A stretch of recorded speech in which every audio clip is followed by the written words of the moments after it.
Recording and share my screen just so that it doesn't seem like we're talking to the void here. All right, all you, BB. Thanks, BB. Okay. Sorry about that, guys. I know, isn't it like Murphy's Law? As soon as you have something prepared. But then again, you might like a presentation without a PowerPoint for a change. Who knows? But anyway, I think we all know that trying to measure the impact of our stories is really one of the most confounding parts of our work. And unless you have really the vast resources to constantly be polling or doing focus groups, it's really tough to know if we're cutting through all the chatter and really making an impact. I do not pretend to have all the answers to this, but I thought I'd kick out some ideas that of some things that worked, but really much more to spark a conversation so we can share ideas. All right? Sure, thanks. I think we just have someone that's unmuted. So that's unmuted. Okay, yep. That's great. There's lots of reasons that we tell stories, and I thought I'd break it down a little bit. They're not disconnected, but they kind of form a continuum. And I know one of the ones that we really struggle with at the Nature Conservancy is raising awareness, knowing what our reach is. Even as a large organization, the TNC is, we really still struggle with brand awareness. And it's led to all kinds of discussions and actions. Should we change the logo, which they did a bunch of times? Should we change the name? The Conservancy doesn't jump off of people's tongues. We mostly hear them say the conservatory, or they just don't know what we are. But before we can ask anything of people, they really have to know who we are and, what we're about. Media and advertising are probably the easiest thing for us to measure, as are, of course, digital, time spent on web pages, social engagement, that kind of thing. So, which we hope will lead to our next goal, which is motivating action. So sometimes it's things like come to an event, join a work party, sign a letter to a lawmaker. Those things are fairly easy to measure. You can count how many people are there. You can, see if you got email signups, that kind of thing, because we can see those things. And it reinforces that first goal of raising awareness and hopefully leads to, again, action. It's just interesting because in Wyoming, they have a climate change goal in their strategic plan. And they thought, how are they going to measure that? Because really the idea is to change attitudes towards climate change in Wyoming, which is a pretty heavy lift. So they're using the Yale climate communications study that they do every year that, kind of looks at people's attitudes towards climate change. Now, there was a lot of discussion of this, like we have no way to show that it's our work or our communications that are changing that number, but they're just kind of struggled to find anything else to do that. But I think probably our biggest thing that we're all trying to do is raise money. And trying to connect donations to our efforts really depends on how you track donors. For example, if you send out a publication with a remit envelope in it, or have a special web link that goes directly to donors or to donations, that's pretty easy to track, whether that motivation or that web page is, really driving people to give money. But those things are, I know for us at the Nature Conservancy, those are hard to do because of our fundraising structure. It may be a little easier for some of your organizations to do that, but nobody's going to write a check unless they really understand and support what we do. I think we all know that donors want to trust us and feel good about supporting the mission. And we all know that people act based on emotion, not intellect. So we really have to touch hearts and not just minds. And I don't want to leave out earned media. I think we all know that earned media is probably, again, one of our easier things to monitor, in terms of reach, but in terms of our stories motivating action, again, gets hard. It falls into that category of, again, what are we asking? Are we asking people to come to an event? Are we asking somebody to really support us? So I think, and again, some of this you guys know, it's pretty basic, but the basic question we all have to ask is, why should we care about what you do? Why should anyone care about what we do? And how's it going to affect me? How's it going to affect my family, my community? Basically, how's it going to affect things that I care about? Now, that seems simple, and I think communicators get that. But I find that when I talk to conservation staff, they really struggle with that, you know, trying to relate their work to why people should care about it. It almost, I even have people get angry when I ask that, you know, because they feel like, well, isn't it obvious that we're saving grizzly bears, you know, and that's important. It's like, well, you know, maybe not. Maybe you never see a grizzly bear, so maybe you don't care about it. You know, you have to, again, connect it to people. Again, I think we can get a real tunnel vision about a landscape or a river or an animal, and we forget about that impact on people. And, you know, we can do things like persuade them to stay away from jargon and that sort of thing. Again, it often raises a lot of resistance, but if we can, you know, really show that people, I think there's been plenty of studies that show that people act again based on emotion and not based on intellect. So what works? I think any of you that deal with wildlife on your social channels may find that, I know for us, that always gets a super amount of engagement. It touches people at a level that they care about. Children, another one people really care about. You know, I don't know how many people tag their work with, you know, impacts on the next generation or future generations. I keep struggling to figure out how do we not say that same thing, but say the thing that that means.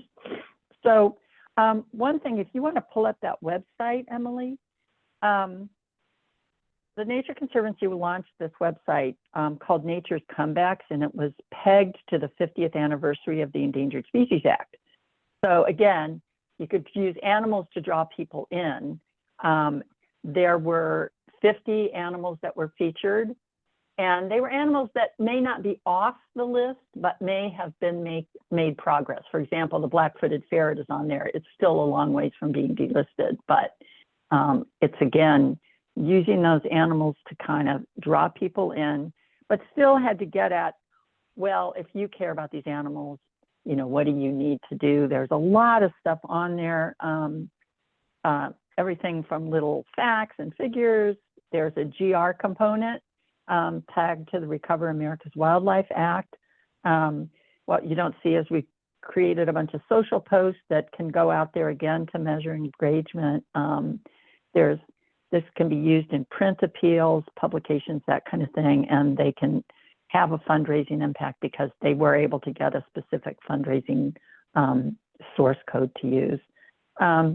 And they're working on a PSA with Brendan Fraser, who, if you know, recently did that movie, The Whale, which is kind of the comeback in his career. I don't know where that's going because I'm not there anymore, but this whole campaign has had a huge amount of impact. They have had a lot of fundraising come out of it, a lot of engagement on social, good media that's been out there on it. And again, partly because they had a really good peg to the Endangered Species Act, and you have reporters out there looking for content. So it was a good resource for a reporter to come to just to get information, that kind of one-stop shopping. So the other thing I think we all have to think about is, what do we learn from our successes and our failures, and how do we put that information forward? And sadly, I can't show you this ad campaign, but this is an example of something that really didn't work and something that did work. And it was one on, it was all about water and where does your water come from? So there was a print ad out there that had a glass of water, you know, looking all cool and condensed, and beautiful waterfall behind it, and then all this copy that tried to look at what's the return on nature. And it had lots of numbers in it, talking about how trees absorb carbon and they need water and all of this stuff. The thing was just a monumental failure. It just didn't engage people at all. But then in Brazil, they did a couple of ads on using this absolutely adorable baby close up, and it just said, where does the water come from that you bathe your baby? And then the other one was something like, where does the water that you give to your baby come from? That thing just like took off. They got so much engagement on it and a lot of fundraising success with it. So again, it was like learning. uh-oh, this really didn't work. So let's, turn and try to engage with something else that, again, we kind of know works. We know people care about babies. They care about baby animals. They care about children. But sometimes we just think, let's try something new. And sometimes it's just kind of, let's do something we know that works. So that's my spiel. And I thought we could just throw it out there. And I'd love to hear what some of you have used and what's worked for you in your campaigns. And I will toss it to the group.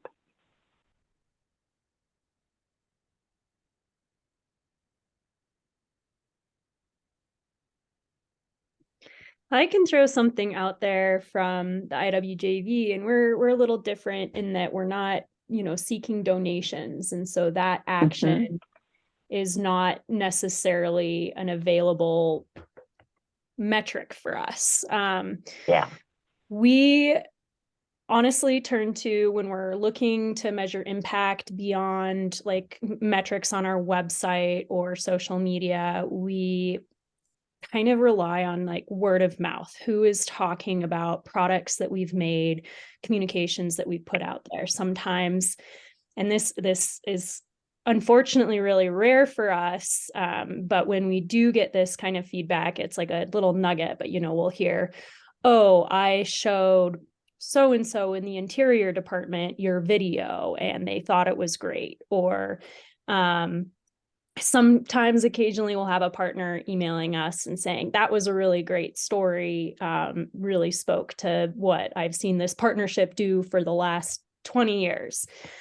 So we're kind of limited to those qualitative, just kind of personal accounts. I don't know if anybody else is like relying on some of those to kind of help guide your own communications, but that's been something that we've looked to, and unfortunately just like, it doesn't happen often enough to be, as reliable as like Instagram likes. Yeah. Right. Well, that does have a fundraising aspect, because I'm sure you use some of those metrics when you're writing grants and so on and trying to seek federal money. I don't know, just kind of, you do want to get support for your work so that you can identify that with, somebody that you're seeking funding from. Yeah, I'll piggyback onto that about those sort of qualitative testimonials, but I feel like it is really dependent on a good partnership and planning with program staff or policy staff, non-com staff, to have them have a stake in using whatever the comms product it is that you created. Because I just feel, I think about this issue with impact a lot and feel a lot of limitations around it, largely in that, I can only reach the people who are subscribed to our emails or following us on social. Those are the only people I can reach. And that's not always the people who we need to reach to have an impact. So the two times, or the two examples that come to my mind for where it did feel like, okay, this effort did have an impact, was one with a short film featuring how cheatgrass affects 3 different types of people in the West, and trying to like frame, it was meant for decision makers, politicians, trying to show them like how this is affecting their constituents. And we did it in coordination with our policy staff, and knowing that it was like leading up to some movement around this.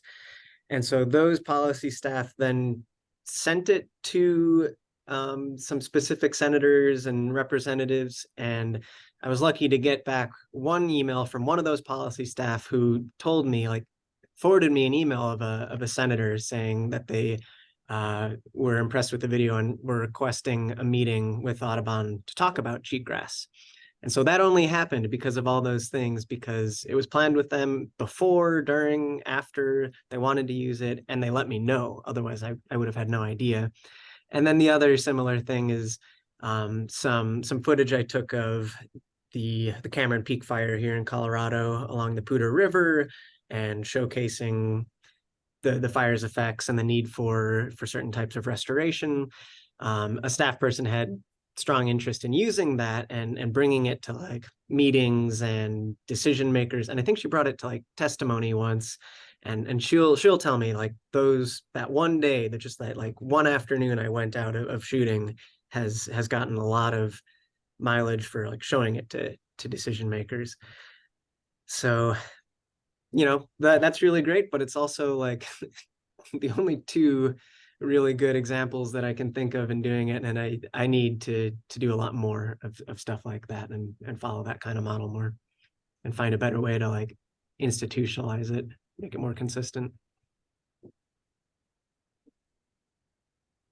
Yeah, those end up being so few and far between. And I think like what you said about like, if you hear about it, right? And sometimes those things never make it back to us communication specialists. That's something that Hannah and I, are really trying to harp on the rest of IWJB staff. Like, let us know when you get feedback. Our partners that are involved in the stories we produce, let us know if you hear anything about it. And yeah.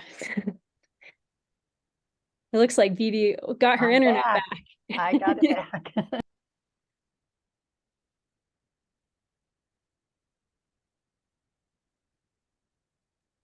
I'm curious if anyone in the group has used any sort of software, paid any form of marketing specialist to, maybe, a lot of us kind of looking at funding streams right now. At this moment, we might have a little extra wiggle in our budgets with some of the dollars that are coming through the federal government to conservation programs. So we're trying to figure out how can we make some of the products that we put a ton of time into go further to track that investment. So I'm curious if anyone's worked with any, again, kind of software or kind of web platform app system or even paid marketing professionals to do any of that work. Or if anybody's ever done any like social science type survey or study of their audiences. Well, the Nature Conservancy's done that, but it's on a national level, so I can't really speak to it in any detail because they did it. But the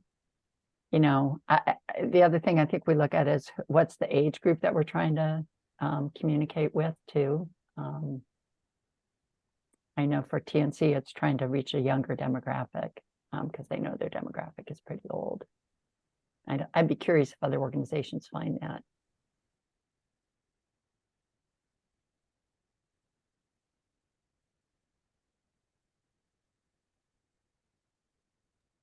I was thinking when you were talking about videos too, it's always that question of whether the investment in the video is going to pay for itself, because they can be really expensive. I do find a lot of times, a lot of the videos I see are way too long, and you kind of think how many people are going to engage if it's over 3 or 5 minutes, and it actually strangely can be more expensive to do a short one because it takes so much more editing. But I'd just be curious because somebody did bring up videos and see, how you've been able to track the effectiveness of those. In the chat, Leah you mentioned that, or is it Lee? Sorry. You mentioned that the West Region Wildfire Council has done some surveys. I'm curious, do you know if those have been like helpful or effective, or like what were the actions taken after that? What was the result of that? I'm not quite as involved with those as some of the other people on the staff, but it does have some good information. There's a lot of different questions in these surveys. Some of them, we have our wildfire mitigation specialists go out and do rapid wildfire risk assessments. So he's looking at about 13, characteristics of a house or the land to rate. Is it low danger of wildfire, high danger? And then they also have the landowners, kind of estimate their risk. And it's really interesting to see in different areas, like where they're way off. Like usually landowners don't think the risk is as high as the professionals do. So, that information is interesting. And also what are the barriers to wildfire mitigation? Obviously cost tends to be one of them. time, things like that. So yeah, there is some good information that comes from those surveys. Have you taken any of those into account in your communications efforts?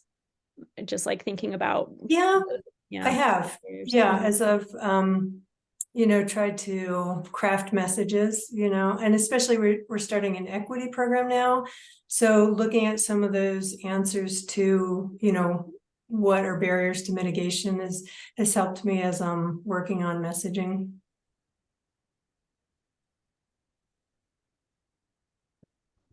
PNC regularly does a kind of some polling on issues, and one of the things very specific to marketing has been looking at jargon. They've done 3 different studies looking at the language of conservation and what works and what doesn't work. I'd be happy to share that with folks. Not a lot of big surprises on there, but some. That would be great to hear that, Vivi, or just to see that. Julia, I see you have your hand up. Feel free to jump in, folks, whenever you got something. Yeah, no, I had a question for this group that came up in this last week as we were talking to some of our contract staff. And apologize for being camera off. You're my only major meeting today, so I'm gonna just keep off and stay in my t-shirt from Working Cows. But the question came up on how earned media is changing with the advent of AI, and seeing one, not being able to work as much with freelancers because National Geographic laid off all their freelancing staff. Wired magazine has cut a bunch of their freelancing staff, and so I'm curious how other people are adjusting in the earned media space, as far as pitching those external pieces of content versus like those organic, like people reach out to you and want to cover a story, getting stories actually placed with fewer freelancers not making as much, and then kind of the rise in AI.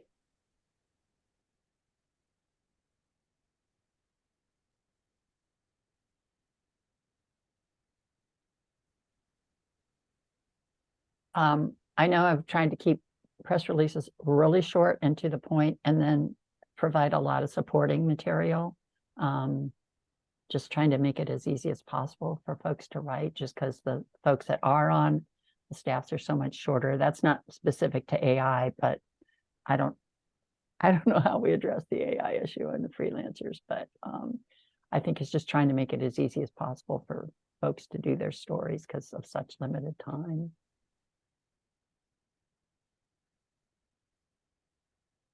One thing we're looking to try to do more of, instead of large media events where it's a lot of journalists, to try to select, handhold, and then hope that they do good reporting. We've been slightly successful with this, but looking to do more of it is really intimate experiences for journalists where it's just 2 or 3 of them, where they're highly selected based on what they've reported in the past, and just making it to feel super exclusive to their experience, that they're going to have first access to those quotes, because we've just also had some bad experiences recently by trying to do too broad a brush of media engagement. Things are just wrong. Things are just not treated well. And it's not what we intended the results to be. So we're increasingly cautious and trying to tailor unique experiences for them right now.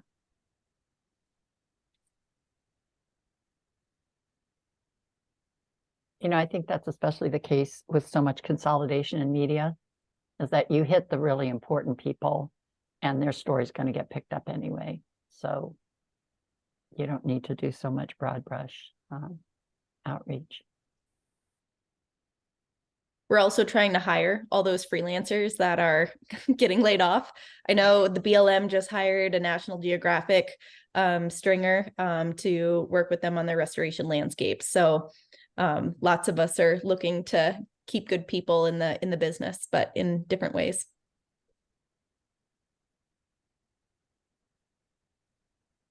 I know, like, and this kind of ties into what Jonathan put in the comments, but just like those in-person events, like the workshops that we've done, Hannah, but also just thinking about having in-person situations where you can really measure how people are reacting to the information you're giving them, whether it's, you know, they're journalists or just, you know, people that you're trying to engage in your conservation work.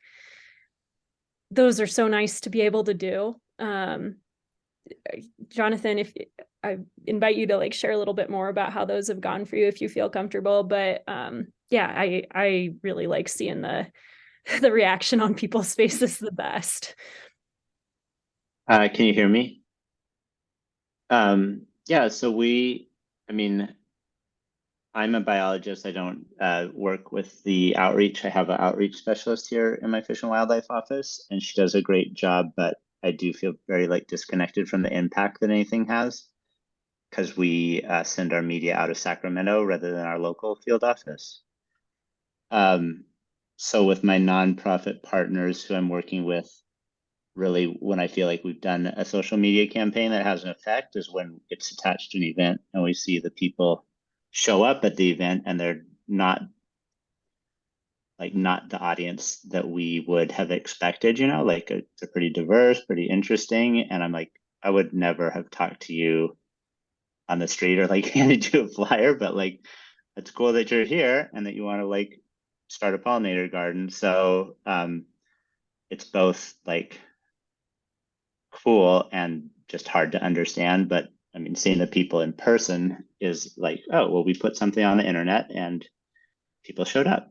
So that's kind of cool. And I do apologize. I have to head out, but I'll stay on for a couple of minutes if anybody has any comments to tear off of that.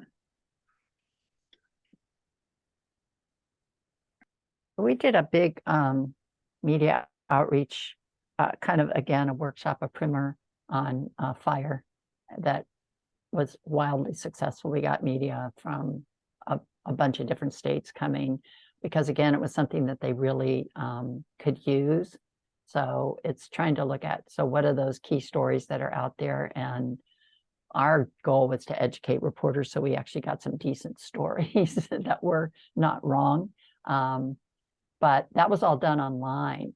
So it made it a lot easier to get a really broad reach and wasn't as time consuming for reporters. And it wasn't geared towards a specific story. It was geared towards when they do their stories that they're producing better, higher quality work.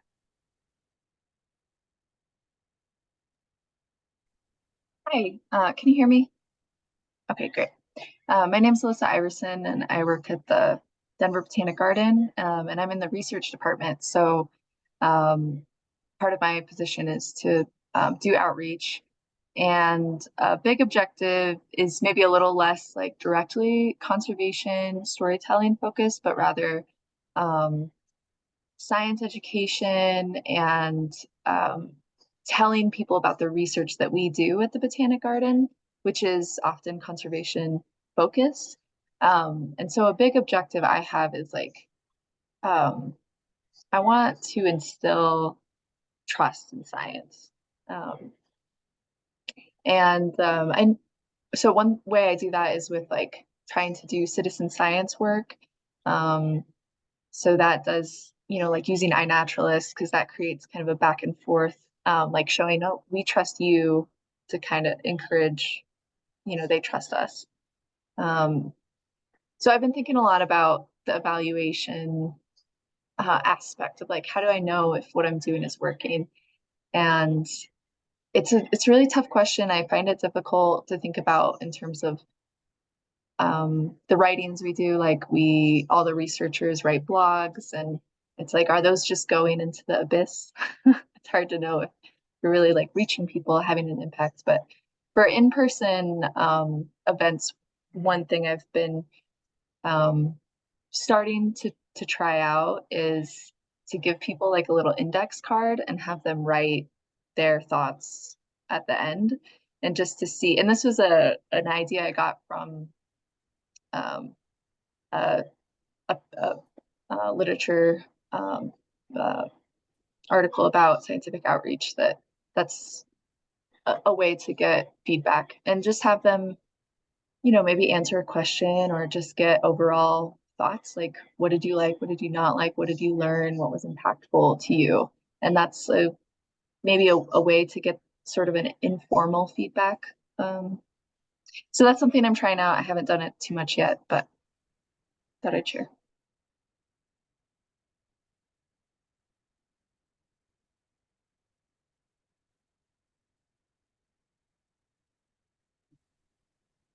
I'm curious, like, do you have a plan for kind of taking that and incorporating it in this stuff? Like, I don't know, have you really gotten enough responses to make it like through line to your work at all?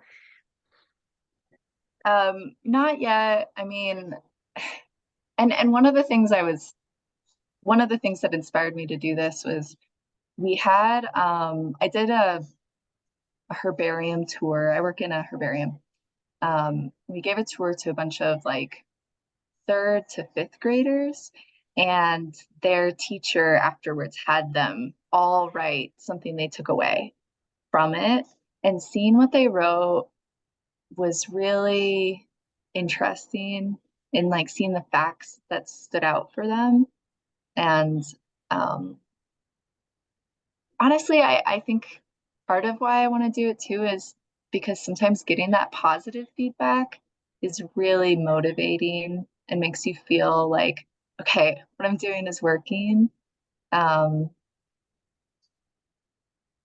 So yeah, I haven't had any like, I guess, negative feedback yet. I've only really done it like 2 times. But I think it's a good like informal assessment tool.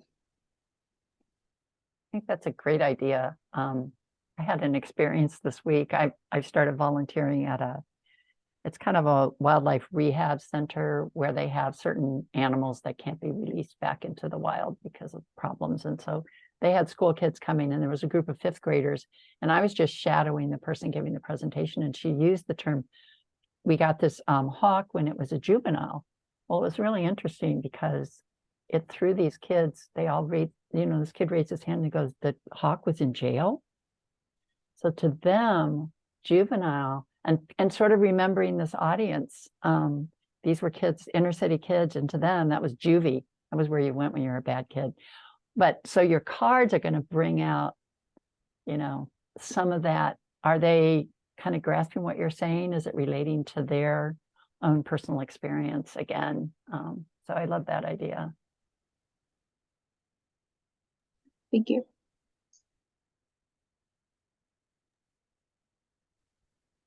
I'm Going back- curious. Oh, go ahead. Sorry. No, go ahead, Evan. Going back to the video subject and kind of combining that with what we're talking about in-person events, I've been wanting to do more screenings, in-person screenings for films, and haven't done festivals, haven't done community events yet. A little skeptical of festivals, but I feel good potential for like having a screening for a targeted audience, and getting some of those benefits of being able to see people's reaction. I don't know, combine it with experts and speakers, but I'm curious if others have done that, organized community screenings for films that you've produced, or any sort of screening. We've done festivals where we were able to have a speaker ahead of the video, and did some tabling with it. Again, hard to measure we got a lot of emails, which was really nice. But again, are we kind of speaking to the converted because it was sort of a wildlife festival or a conservation oriented festival? But I don't know, doesn't hurt. We're planning, hi you guys, I'm Emily Harkness. I haven't been on any of these yet. I haven't been able to make them, but I'm happy to be here. I'm with Heart of the Rockies initiative, and kind of more specifically here on behalf of the High Divide Collaborative, which is a landscape collaborative that we is like a program that we convene at Heart of the Rockies. So my communication needs tend to be a bit different because most of most of who I'm talking to are partners within our collaborative. And so often some of the bigger stories I'm trying to figure out how to tell are like, how do I tell our partners stories? How do I frame those? How do I frame that regional and local impact into like the bigger landscape conversation? So I think about things a bit differently. I've kind of discovered that my best mode of my most impactful communication tool is just picking up the phone, which is really kind of funny. It feels very like archaic in this day and age, but that's because a lot of what I'm trying to do is connect with members within our collaborative and help them feel engaged. But anyway, Evan, I was going to say, before I was on staff, we had hosted a bit of a screening for a movie we'd made. But this next year, we're trying to put something together with Laura Tomov, who some of you may know, who did like a Life in the Land, cool video series. And she's going to be helping host. She's going to be doing some like smaller community screenings of those videos. And I can put a link in the chat to her work. But she's also we're going to work with her to create sort of a tailored workshop for our collaborative members to help with their storytelling needs. And I'd done a little bit of a survey,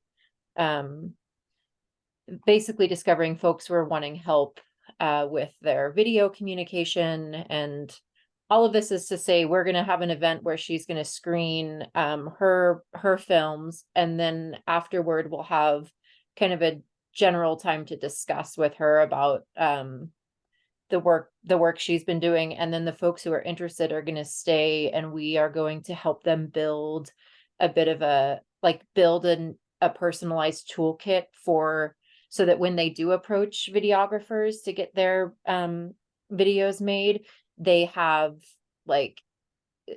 already identified like, what is my content plan? Who is my audience? Am I looking for a 30-second film for Instagram, or am I looking for a 15-minute more feature length film? And all of these things that, like, for me, that's all, I wouldn't really know what to do first stepping into that video realm. So I don't know if that's helpful at all to hear, but that's how we're going to have a screening and then sort of a bit of a workshop the next day, where folks can leave having a pretty good sense of like, okay, this is the type of film that I want to make based on the work I'm doing and who I'm trying to reach. And that hopefully will save them some time and money when it comes time to actually hiring a videographer for their work. So it's probably a bit different, but that's awesome, Emily. And I threw a link in the chat. We had Laura at the WCCN's Confluence last year. And so we have a blog with some of that information and a couple of resources that she shared, but I would love to follow up with you about that toolkit as it's developed, and if there's any way the WCCN can help with that too. That's really neat. Great, thanks. Evan, I just wanted to jump in. My name is Alyssa Rowland. I'm the communications director for California Rangeland Trust. We are headquartered in Sacramento, but we work statewide throughout California. And we serve ranchers that are looking to conserve their private rangelands. We are currently submitting a feature-length documentary to a variety of film festivals. This is our first venture beyond videos that are longer than 10 minutes, and we have a 50-minute documentary. So we just did our first film festival that we attended, but we've gotten into, I think, 9 film festivals. So they're all coming up later this fall and throughout early next year. But I actually think that the film festivals, I know you said you're a little leery of them, just based on the first one that we attended, it was really great. A lot of film festivals will do a filmmaker Q&A, And so this particular one that we went to, it was a smaller film festival, but the audience was great. I would say there was probably about 40, 50 people in the audience. But it was a really good opportunity to talk about the work that we're doing. They all seemed really interested in what we had to say. And going forward, I'm going to be handing out like little cards to the audience so that they can like find us on our website and stuff like that, because I think that was a missed opportunity. But moving forward, like a handout so that they can like direct them to what we're doing and get more involved. But I think that they're very beneficial. Cool, thanks. I'm gonna check out your guys' videos. Yeah, please do. I just wanted to mention really quick that at the Denver Botanic Gardens, we have, the new Friar Newman Center. If you've been there recently, in 2020, there's a new building and there's a theater in there, and they play movies kind of on a loop. So that could be a way so visitors can come like at any time and just sit down. So if anybody ever wanted to try to get a video in there, I could, that might be a potential option. I'm not exactly sure who would be the right person to contact, but just wanted to mention that. The topic has moved a little bit past this point. I'm Bob. I work at the Stewardship Network in Ann Arbor, Michigan. We're talking about like, how do you select from the enormous, consolidating, but still kind of enormous and intimidating media landscape, trying to find the people you want to talk to. And so far in my 2 years at TSN, what I found this seems to be the game is trying to figure out who are your peers, right? Like the interesting challenge seems to be you can shoot too high and like we all feel so great about our orgs, but there are media outlets that are like, who are you? Like, no, like this is a waste of time. You should not, your local band will not get booked at Madison Square Garden. This is a waste of energy, right? Like there's sort of that. And then we're leery about like, well, I don't really want to play your backyard kegger either. Where are my peers, right? And I feel like the best successes that we've had, and it's very trial and error, but the relationships come through, right? Is figuring out like where your range is, like given where our like in your communities of influence and where you matter. It's still a discovery process for me every day, is trying to figure out who has ever heard of us and thus who would like look twice at even a short and perky press release versus like, I don't know, go away. And just trying to figure out, sometimes I'm pleasantly surprised by who will talk to us. And sometimes I'm humbled by who's like, no, this isn't interesting to me. But I kind of think that's just trying to find the peer set, right? Like it is very much who would benefit. This sounds a little cold and calculating, but it's like who would benefit as much from our content as we would benefit from the exposure, right? Like I think in the same way that they tell, obviously I have because I keep this always my metaphors with these music things. This was my background. They always tell young musicians like, that thing you do is over. Like no label's gonna come and save you because your music is so amazing, right? So that really everything is just your band is a small business working with venues who would benefit from your performance as much as you would benefit from playing there. From crappy PR websites who would love to debut your crappy music video. Like there is this understanding that like there is a community at all of our different levels, and there's very widely varied levels of like legacy, prestige, and brand all over the place. TNC has a ton of respect and has put in tons of time. But I think for us, it's just trying to figure out who would benefit and would be interested. Like who would be like, yeah, my brand benefits from your brand. Because that's for every one of us in one of these boxes, somewhere there's a meeting of them, right? Having the same kind of like, who do I want to talk to? Who's a good peer and who's kind of beneath me, as awful as that sounds? And like, who could I not get? So maybe that's too calculating, and I'm a corporate convert, so maybe that's what I come over from. But that's been my process. And sometimes like, oh, this like local television thing is like they have a daily show, and so they're just so hurt for content that you can get in, and there's the bar is reasonably low, and we can have a really mutually beneficial experience. No REI National doesn't want to talk to us, but all the stores in Michigan do. And like they put flyers on their boards and put us out during their sales and stuff. So I don't have any of it cracked yet, but I do feel like that approach has helped me sort of not take it super personally, because again, it's not you. It's like you were hired to rep an organization that has a certain level of brand status that we're all elevating, but we are where we are and we've grown as far as we can in our time.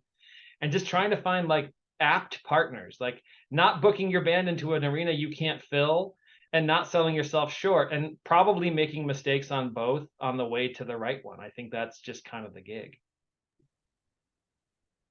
And building those relationships too, like you can put more time into those relationships if you like are choosy about stuff. I think that's what we're realizing more and more is, you know, like when it is mutually beneficial and you've taken the time to determine that both parties are going to be really interested in engaging going forward. And Emily, it's kind of why I poked in there was just like when you started talking about like who do we want to target, I just wanted to add that like I agree completely, and who do I want to target isn't who would blow my mind, because it's like there's a plausibility column in that worksheet that you're like, yeah, that would be great.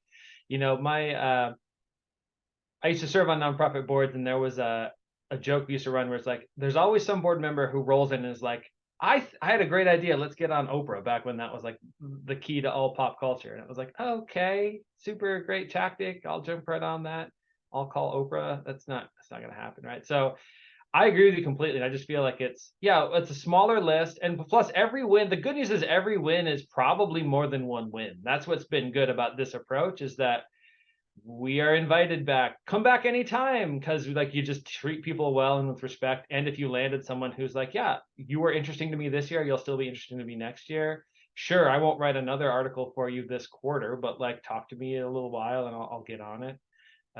Yeah, the list is smaller than I want it to be right now, 2 years in, but like I feel like that's how we're approaching it, is just trying to find the us's. Like we have counterparts at every brand level. There's counterparts in media, and that's who we're looking for.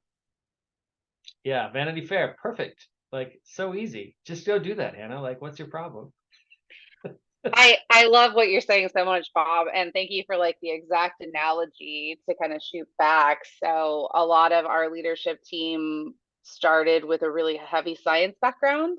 And so they have been very like, oh, I pitch a journal article to get into this prestigious journal. This is the top journal, right? Like, and so they had applied a similar approach to communications, right? Like, can I get in the New York Times? Can I get in National Geographic? Can I get in? And I love that, because that has direct applicability, right? To be like, oh, you're not trying to get in, I don't know, a name of like a non-related rangeland ecology journal, because that's where I live. But you know, like they're shooting to like, oh, I want to get in the top rangeland ecology journal, but that's still very much more specific to the us's. And I like that idea of like, yeah, absolutely, that where are our peers, and applying that same strategy to our media outlets versus trying to shoot for Vanity Fair GQ. Right, I'm with you. And like hey, I've asked my favorite local big time traditional media, and most of them don't want to hang out. So like next podcasts, right? Like I'm ready to talk to non-traditional media about that stuff and be able to tell my boss like, oh yeah, no, when they say that idea, hey, did you talk to the ABC affiliate in Detroit? Yeah, they weren't into it.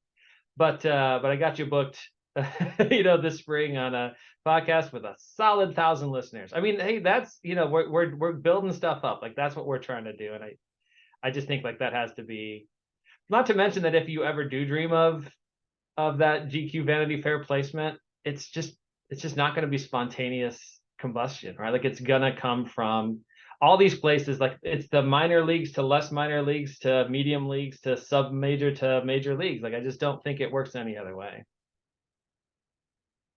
I would just throw in, it depends on if you got a good story. They don't care about your organization. They care about your story and their audience, and can they sell your story? I mean, I know that's obvious and everybody knows that, but I wouldn't just sort of give up on trying to reach above. I totally agree with what you're saying, but if you got a good story, kick it out there, Yeah, I mean, respectfully, it's not my experience, and you have more experience than I do. Or maybe my story sucks. I'm not sure yet, but I think like I do think there's a bias that we have to deal with. That's like, there's the familiar, and working at TNC probably helps. right? Like there's a certain amount of recognition that you've earned. And I think that's real. I think some of us that work at smaller places, I think that you're right that it's a prerequisite. Yeah. But I'm starting to wonder about the ROI of crashing against those rocks, of just being like, hey, this is the best story we've ever had. Let's see if someone will pick it up. And I'm like, yeah, they're not. I think I'm going back more to my NPR experience where, it could be a tiny place, but if it's a good story, they're going to bite on your story. And I know that's super easy to say. And you may get one of those in 5 years, it depends on what your pressure is from, your board or whoever your boss in terms of getting stuff out there. And I think getting the local stuff, it's about your audience too, and your goal of reaching people. So if you're hitting your audience, go for it. Bibi, I'm curious about your experience as a communications director as well as a public journalist. And something someone said recently at a meeting we're at, they're like, we like that IWJB Communications doesn't dwell on the rage that surrounds all things conservation anymore. But you've got to have some of that controversy, that newsiness, that drama to attract kind of bigger earned media, or even just greater elevation of the communications content we produce in-house. Yeah. So I'm curious if you just have any thoughts on holding both the drama and the excitement and not dwelling too much in rage. Yeah. There's got to be tension, and tension doesn't have to be anger. It's just got to be some tension. It could be that's, we're trying to puzzle this out, and how are we solving this? I hear what you're saying, and it is a fine line. And you get a lot of pressure, I think, oh, we did this very cool thing. We should get publicity about it. Well, is it something you're going to care about as a reader? If it's not, or a listener or a viewer or whatever. So I do think, again, any good story's got to have some kind of tension in it. And sometimes the rage stories are maybe going to be there, but I think it's fine to, like you're dealing a lot with partners and people working together that, you maybe play on hey, these are unlikely pals, which is not a news story, but it's not a story that goes away if you've got really compelling characters. But yeah, I think it's really hard to get away from, there's got to be some kind of tension in the story or the news peg. A story, your exact story may be hit one week, and if you pitch it in the wrong week, it's not going to hit because it's not resonating with anything. But again, I think you guys all know that. Sometimes it's just reminding yourself, and knowing who their audience is also really critical in terms of what's going to. Every media is a business. I mean, whether it's public media or not, they've got to sell their product to the public or they don't survive. So trying to really be aware of the kinds of stories that are resonating that a particular outlet is putting out there too. And some people may want those really good news stories. So just kind of keep watching for that. Bibi, a question that I have about trying to get at those stories and when I'm talking with my team or with researchers, trying to get down to like distilling that nugget of a story that, is impactful and is worth sharing. Do you have any suggestions on like questions to ask or prompts to try to really tease that out? My strategy so far has just been like, what do you think is the impact? What do you think is the call to action? And just ask that a few different ways until I, keep asking it until I get them to bring it down. I think it's, why should I care about it? The audience you're trying to get to. Why should they care about this? And it can be really hard to pull from your staff because it's not like you're saying what you're doing doesn't matter, but it has to, there's a real difference in getting that publicity. Do you have a good character? Is there something that's got to be resolved? But I just think the biggest one is, why should I care about this? Because that's the question that the reporter's going to have to answer to their editor, who's going to answer it to their audience. That seems really simplistic, but to me, that is really key. And sometimes it's really the hardest one to get at.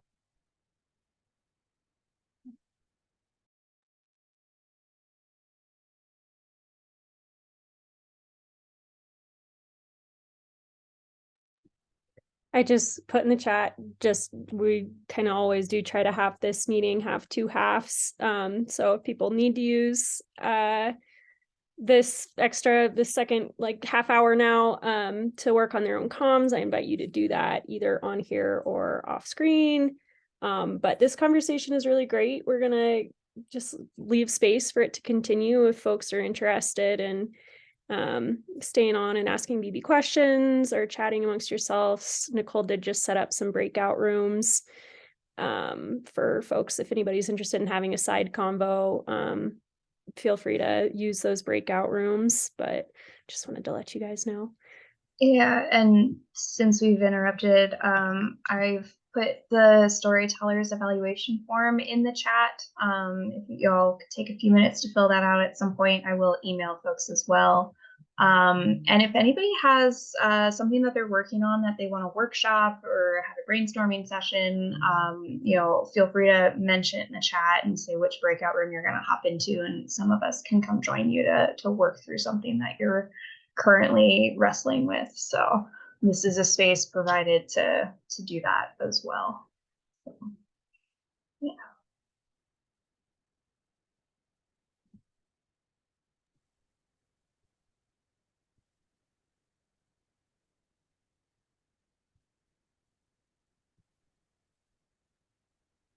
Thanks, you guys. I'll fill out the evaluation form. I've got a kiddo about to wake up from a nap, so I appreciate it.